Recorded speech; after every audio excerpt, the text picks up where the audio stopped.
Thank you and good afternoon everybody. What I'm sharing briefly is an Indian platform that we tried to support and create. Nutrition indicators had not moved well over the last almost 2 decades. And so we tried to identify a platform under a champion who had the credibility and the acceptability across different stakeholder groups of nutrition. And so under the leadership of Professor M.S. Swaminathan, we formed what was now called the Coalition for Sustainable Nutrition Security in India, which over the last 3 years, this was a process that started thanks to the support of USAID and in 2007, brought stakeholders from a very diverse group, looked at global evidence, looked at national evidence, looked at building partnerships for actually advocating with the government on policies and programs and areas for nutrition security at large. Apart from just the platform, we saw a lot of consensus and fostering of collaboration happen, and eventually a document got prepared which is called the Leadership Agenda for Action.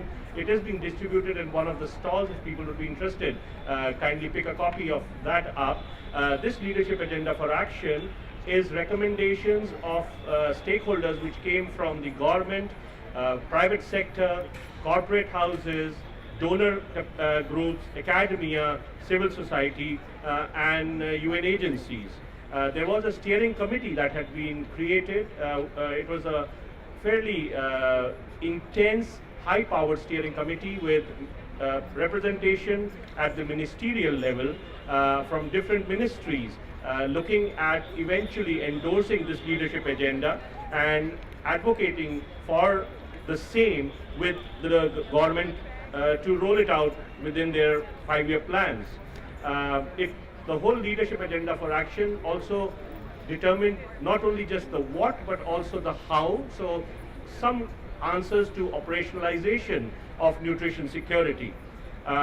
The recommendations are really grouped in 8 different areas.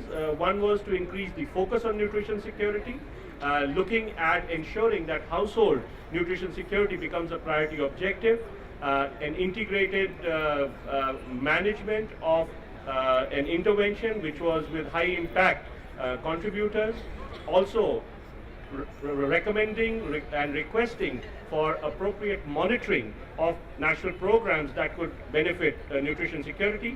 The second area was to strengthen leadership and coordination mechanisms. This was something that we felt that the country needed. There were various platforms, but it didn't seem to have had enough impact on moving nutrition indicators over the last 2 decades.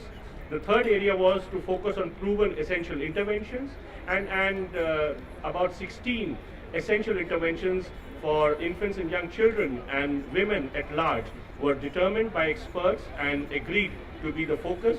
There was also agreement on the target age groups and looking at children up to 2 years, pregnant lactating women, adolescent girls, and also the most vulnerable.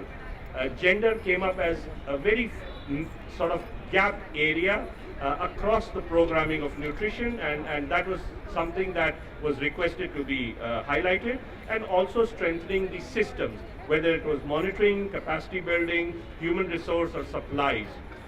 Eventually, what came out was that there was some evidence, there were some good projects happening at different parts of the country, but it was important to scale up these learnings through the government systems to take nutrition security at large in India. The behavior change or the education component was also a major gap, and resource allocations to really fill this gap up were requested.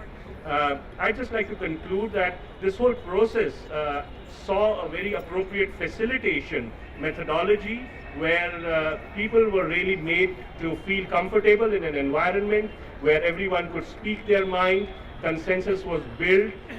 People were requested to listen to whatever others were saying, and eventually build consensus, collaboration, and then advocate for agreed, prioritized agenda, which is called the Leadership Agenda for Action. Thank you.